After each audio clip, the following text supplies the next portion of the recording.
Hello and welcome back to DCS How to Fly, the series where I teach you the basics of certain aircraft in DCS 2.5. In today's episode, we're going to be taking a look at the basics of the SU-27, the direct competitor to the F-14 Tomcat and F-15 Eagle. Seeing as this is the first episode in 9 months, I'm going to briefly skim over any key bindings that are worth remembering or setting up on your controller for this video. Electrics on and off, navigation lights, left and right engine start and stop, nose wheel steering, landing gear up and down, landing flaps, air brake, wheel brakes, drag chute, canopy open and close, stick to trimmer mode, ACS direct control, and communications menu. Startup is about as simple as it gets. Fire up the electronics and open the comms menu. Ask control for permission to start up, and when it's granted, start both engines. Close the canopy and switch the navigation lights on. Cockpit lights are optional. I prefer to leave them off in the daylight, however, as the instrument panel is easily visible and the instrument lights don't provide much backlighting on the instruments themselves, like most other aircraft typically do. The engines typically idle at 70% RPM, and this can be checked visually on the instruments once the engines have started. Once we're up and running, we can radio ATC and ask permission to taxi, providing it wasn't already granted. Enable nose wheel steering and gently increase the power to around 80% RPM. The SU-27 has very stiff suspension on the main landing gear, which means you can push it hard around corners than you might expect, but it does take a bit more thrust to get it moving initially. Taxi to the end of the taxiway and hold short of the runway, making sure to ask permission to take off. Roll onto the runway and align yourself with the centre line, disabling nose wheel steering once you've done so. Once you've been given the all clear by ATC, apply the wheel brakes and increase the throttle to full. When the afterburner kicks in, release the brakes and pull back on the stick about halfway, making sure to keep the aircraft straight with the rudder. Most of the time it will want to pull to the right off the runway.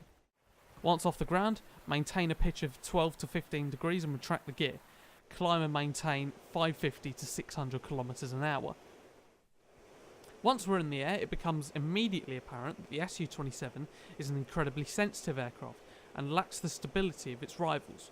To combat this, we need to trim the aircraft. Fly horizontal at a constant speed and hold the stick to trimmer mode button. This will allow you to trim the aircraft just by pushing the stick in the direction required to keep the aircraft level. Changing speed may require you to retrim the aircraft, so I recommend you have the button mapped in a convenient place where it can be easily reached.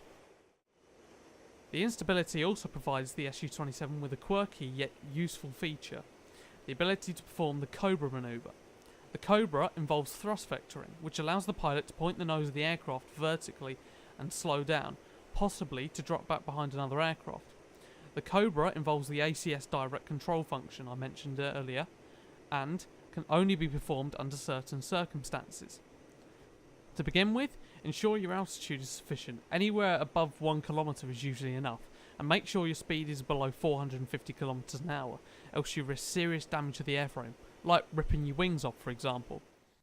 To perform the Cobra, enable direct control and hold the aircraft steady, setting the throttles and maintain your current speed, before pulling hard back on the stick.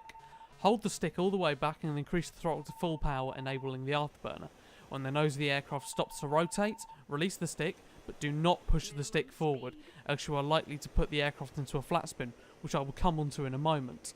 As the nose begins to drop, disable the direct control and begin to pull back on the stick to keep the aircraft stable.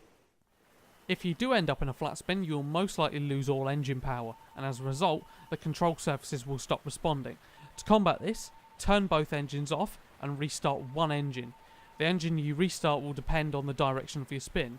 In an anti-clockwise spin, you need to restart the left engine, and vice versa. Once you've successfully restarted one engine, push the stick forward and apply full power. This will cancel the spin and should allow you to recover the aircraft and restart the other engine. There is a possibility that when you enter the spin, your aircraft may flip over into an inverted flat spin. These are incredibly difficult to get out of, so most people just eject. But that doesn't mean it's impossible to get out of, as it just relies on the same principles we've just covered. Now that we've covered all the flight aspects, we're ready to land. We need to begin by contacting ATC and telling them that we're inbound, by which point we can distance ourselves from the airfield. We want to descend initially at around 2,000 to 3,000 feet per minute, before holding 1,000 to 1,500 feet per minute on our final approach. Once you're happy with the distance and your current altitude, begin controlling your speed with the air brake. When your speed is around about 350 kilometers an hour, Deploy the landing flaps and the gear, and maintain 310 km an hour on your approach. Request permission to land from ATC, and begin your final descent. Try and keep your pitch below 15 degrees to avoid scraping the tail along the ground when you do come into contact with the runway. Once you've touched down, deploy the drag chute, and once below 120 km an hour, start using the wheel brakes. Taxi to the parking area and shut down. And with that, thank you very much for watching and for being patient.